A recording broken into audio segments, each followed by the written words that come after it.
अस्सलाम वालेकुम नाज़रीन। पॉलिटिक्स टुडे में नासिर कुरैशी आपकी खिदमत में एक बार फिर हाजिर है एक नए एपिसोड के साथ। इस एपिसोड से पहले ये मैसेज आपकी खिदमत में इसलिए रिकॉर्ड कर रहा हूँ कि जैसा कि आप जानते हैं कि गुज़िश्ता कई रोज़ से मुझे वायरल इन्फेक्शन था, गले में तकलीफ़ थी, अभी तक है, खांसी अभी भी मुझे परेशान रखती है।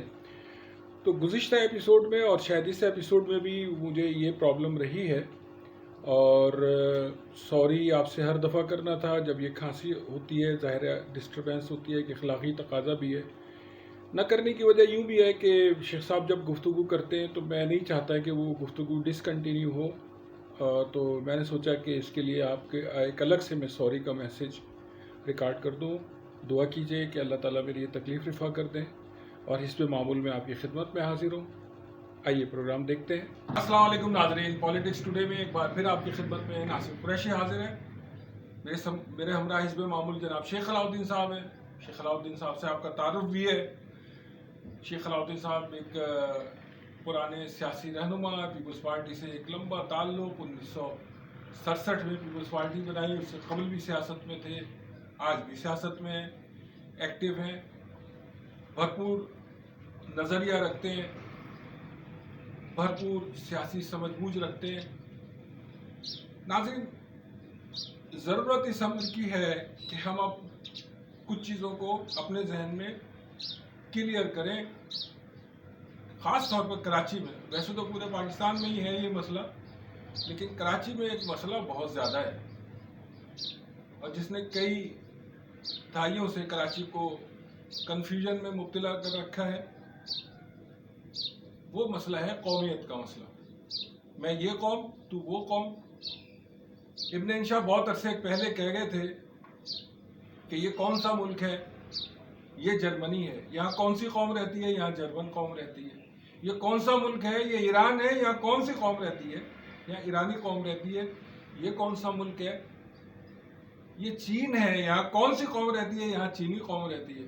और ये कौन सा मुल्क है, ये पाकिस्तान है, इसमें कौन सी कौम रहती है, इसमें फला कौम रहती है, फला कौम रहती है, फला कौम रहती है। अच्छा, तो पाकिस्तानी कौम कहाँ रहती है? वो यहाँ नहीं रहती, कहीं और रहती होगी। ये सवाल, ये बात इब्न इंशा की मैंने काफ़ी अर्से पहले, 30-35 साल पहले पढ़ी थी, आज भी दिल में चुभती है। और इसी चुभन को लेके मैं एक सवाल शेख अलाउद्दीन साहब से करना चाहता हूँ। शेख साहब, ये कौमियत का मसला, ये महाजिर, सिंधी, पठान, बलोच, ये क्या है, क्या ये? बिस्मिल्लाहिर्रहमानिर्रहीम। नासिर साहब, मसला बड़ा टची है। सच कहेंगे तो लोग खफा हो जाएंगे, सच कहिए, सच कहिए। झूठ बोलेंगे तो लोग कहेंगे ये झूठा है। सच तो यह है कि हम कौम मुसलमान हैं, एक अल्लाह एक रसूल को मानने वाले हम मुसलमान कौम हैं। मुस्लिम कौम कहे जाते जहां भी जाएंगे। जैसे फिर अगर उसमें आपको मजा नहीं आता है तो आप पाकिस्तानी कहिए, पाकिस्तानी कौम है। सऊदिया में जाए, अरब में जाए तो अरबी कहलाते हैं, अरबी कौम है, ईरानी कौम है, ये फला चीज की कौम है। हमारे यहाँ जब तक करे कौम परस्त लीडर लिखते हैं, कौम परस्त लीडर। ये उन्हीं से पूछा जाए किस कौम के लीडर हैं, कौम कहां से आई, कौम कैसे बनती है, कौम कहां क्या क्या चीज हो जो कौम बन जाए। जिसको आप पूछो कौन सा कौम है, मैं फला हूं, मैं फला हूं। उसूली तौर पर एक कौम है, मुसलमान है, एक अल्लाह एक रसूल को मानने वाली है, कोई दूसरी कौम नहीं है। हाँ, शनाख्त हमारी एज ए कौम है पाकिस्तानी। हम पाकिस्तानी हैं। हम बाहर जब जाते हैं लोग पूछते हैं मुझसे आप कौन है, तो मैं कहता हूँ पाकिस्तानी। वहां नहीं कहते सिंधी, महाजर, पठान, पंजाबी, पाकिस्तानी कहते हैं। यहां कहने में शर्माते हैं। हम क्या करें, इसमें हमारे बुजुर्गों की गलतियां हैं। मैं आज आपके सामने कुछ सच्चाई पेश करना चाहता हूं। जब मैं हिंदुस्तान से चला तो हमारे साथ के बच्चे पढ़ने वाले हिंदुओं के कहने लगे कहाँ जा रहा है अलाउद्दीन।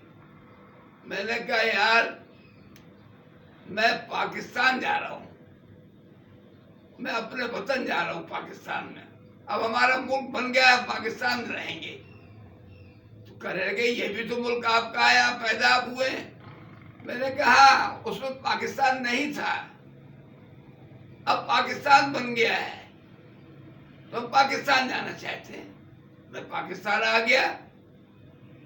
जैसे ही पाकिस्तान में आया 2-4 दिन गुजरे, एक दिन उसी मोहल्ले में एक आदमी कहता है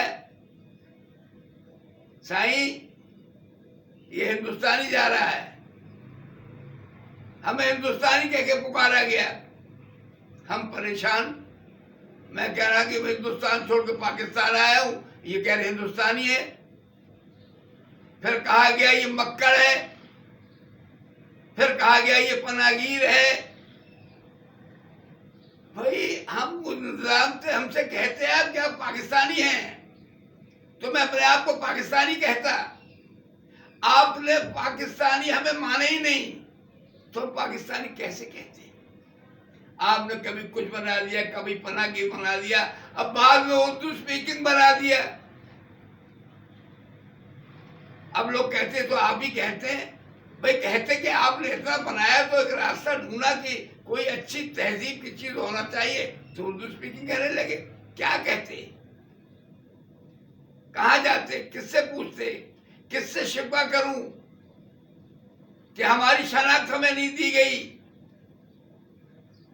हमारे साथ नाइंसाफी हुई, हमें आज भी अच्छी नजरों से नहीं देखते। आए हुए क्यों, आए हुए क्या है? लंदन अमेरिका में जाओ, लोग प्रॉपर्टी खरीदते मालिक हो जाते हैं। हमारे के सियासतदान है वहां करोड़ रुपए प्रॉपर्टी लिए मालिक है।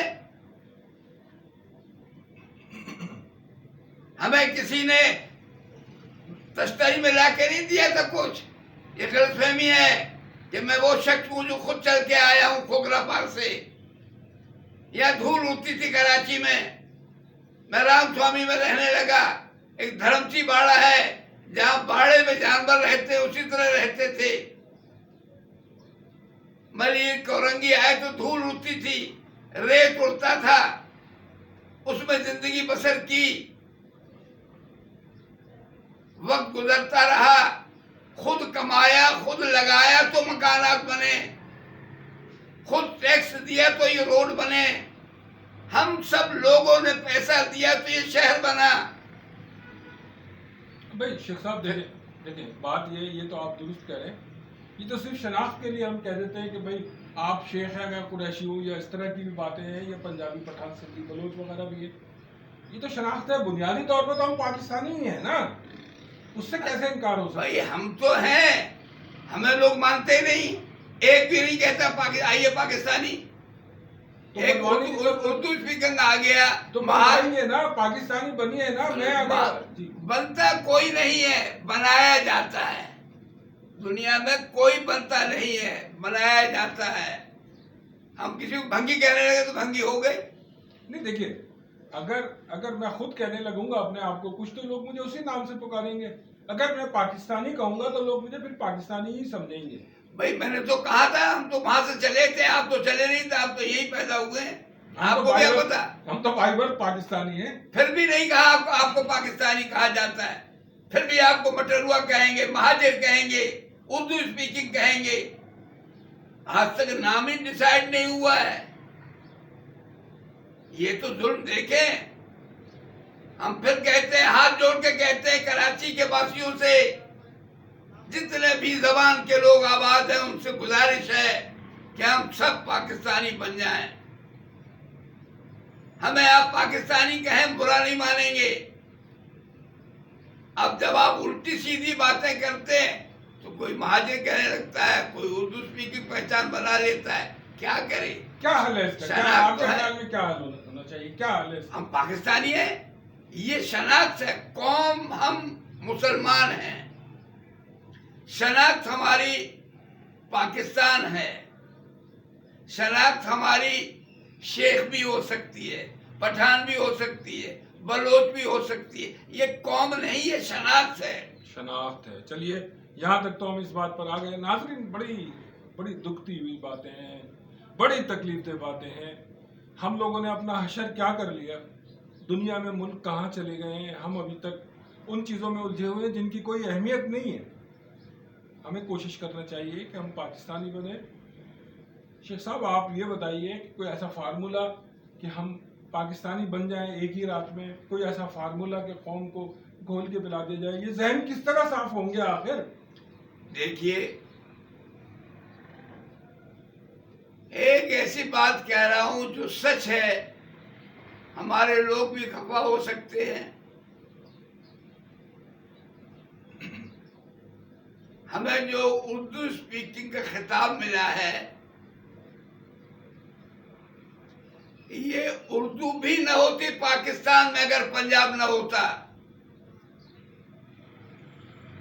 पंजाब की वजह से, क्योंकि वहां का रस्मुल खत उर्दू था तो कौमी जबान बन गई। अगर वो भी न होते तो हम तो तरह तरह की बोलियां बोलते हैं। यहाँ रस्मुल खत तो था नहीं। पंजाब की सबसे बड़ी आबादी है, सदियों पुराना रसूल खत उनका यही है। हमने हिंदू लड़के देखे, हमने सिख बच्चे देखे जो यहाँ से गए थे, वो भी उर्दू लिखते थे क्योंकि सूबे की जबान थी। अब वो उनकी अक्सरियत बड़ी थी, इसलिए उर्दू जबान हो गई। वरना माशाल्लाह हम तो इस तरह से आते उर्दू के लिए, कुछ और अल्फाज बोलते होते। तो चलिए, ये यहाँ तक हम बात, मैं आपकी बात तस्लीम करता हूँ। हालांकि बात ये बिल्कुल दुरुस्त भी है कि पंजाब में उर्दू पे बहुत काम हुआ है, पाकिस्तान बनने से पहले से होता रहा है। बड़े नामवर अदीब, शायर पैदा हुए और आज भी। नाज़रीन, अनवर मसूद का एक शेर है कि मुझे उर्दू है पंजाबी से भी बढ़कर अजीज, शुक्र है अनवर मेरी सोचे इलाकाई नहीं। तो ये पंजाब में बड़ा काम हुआ है, इसमें कोई शक नहीं है। उर्दू पे काम हुआ है, उर्दू का कराची में भी, और अब तो पाकिस्तान से बाहर अमेरिका में, कनाडा में, जहाँ जहाँ उर्दू बोलने वाले पाकिस्तानी हमारे आबाद हैं। और उर्दू बोलने वाला कोई भी हो सकता है, किसी भी पाकिस्तानी किसी इलाके से ताल्लुक़ रखता होगा, क्योंकि उर्दू हमारी कम्युनिकेशन की ज़बान है। तो उर्दू, इसमें कोई शक नहीं है, उर्दू में बहुत काम हुआ है और उर्दू किसी की मिरास भी नहीं है। बात काम से नहीं चलेगी। हिंदुस्तान में आप जाइए तो हिंदी में एप्लीकेशन ली जाती है, इंग्लिश वहां भी पढ़ते हैं, एजुकेशन हमसे बहुत आगे है, मगर तमाम एप्लीकेशन है, छोटे छोटे काम जो है वहां सब हिंदी में होते हैं। कोर्ट कचहरी में भी हिंदी में होते हैं। ये क्या बात है कि हमारे मुल्क में आज भी कौमी जबान में काम नहीं होता है। हुकूमत पाकिस्तान को चाहिए कि लाजिम करार दे कि जितना सरकारी काम होगा उर्दू में होगा, तो हम उर्दू में लिखने लगेंगे। हमारी जबान है, हम सब समझते हैं। लोग कहते हैं साहब, नहीं यार क्या आप उर्दू करते रहते हैं। मैंने कहा कि भाई, एक दोस्त मैं सिंधी भाई को बुलाता हूँ और एक अपने पख्तून भाई को बुलाता हूँ और एक कारोबार करने के लिए चीज बीच में रख देता हूँ और दोनों से कहते हैं कि आप इससे कारोबार कीजिए। उन्हें सिंधी के अलावा पश्तो नहीं आती, उन्हें पश्तो के अलावा कुछ और नहीं आता है, तो फिर उर्दू ही बोलना पड़ती है। राब्ते की जबान है। जी जी, ये सबकी जबान है। इंशाल्लाह एक प्रोग्राम करेंगे उर्दू पर भी। बादशाहों की ज़बान थी, बादशाह जब यहाँ लेकर आए तो मुख्तलिफ ज़बानों को लेकर आए, फारसी भी थी, मुख्तलिफ इलाकाई ज़बानें भी थी, और यहाँ भी इलाकाई ज़बानें। नाज़रीन, हिंदुस्तान में उर्दू नहीं थी। उर्दू को लश्करी ज़बान भी कहा जाता है, अमीर खुसरो की ईजाद है।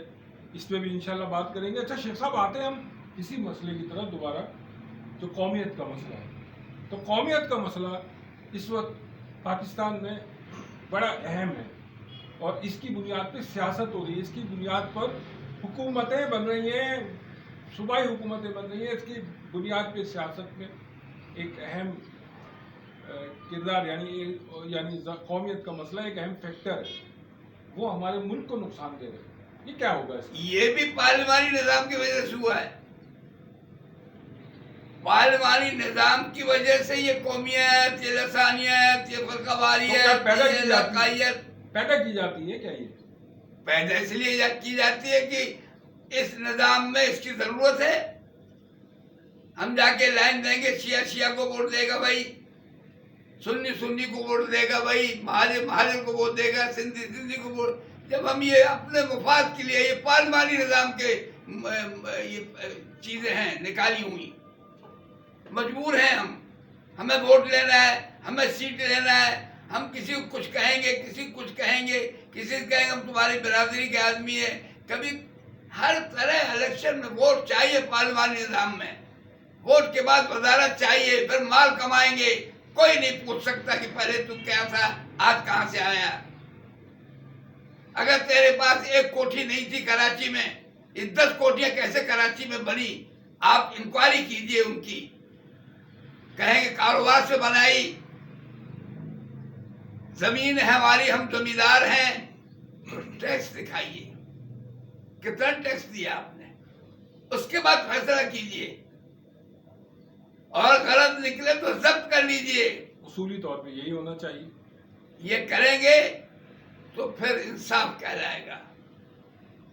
आप खुद एकड़ों जमीन पर कब्जा करके सब मिल जाते हैं, फ्लैट बन जाते हैं, जमीन किसी की है, बना कोई और रहा है, पुलिस भी शामिल है, इदारे भी शामिल हैं, केडीए भी शामिल है, केएमसी भी शामिल है, रेवेन्यू बोर्ड भी शामिल है, टप्पेदार भी शामिल है। और टप्पेदार की तो बात ही निराली है भाई। उसका लिबास देखें, जाके दफ्तर में जाइए, जरा टप्पेदार के बैठने के स्टाइल देखिए। पटवारी यानी डीसी कुछ नहीं है उसके आगे, क्योंकि जमीन की तमाम चीजें नब्ज उसके हाथ में है। ऐसा ही है शेख साहब, बड़ा बुरा हाल है। बहुत बहुत शुक्रिया आपका। नाज़रीन, हमारी इस गुफ्तगू से मुमकिन है कि कुछ हमारे दोस्त नाराज़ भी हों, मुमकिन है कि किसी को ये बातें तल्ख भी लगे, लेकिन सच्चाई तो यही है। इजाज़त दीजिए। अल्लाह हाफ़िज़।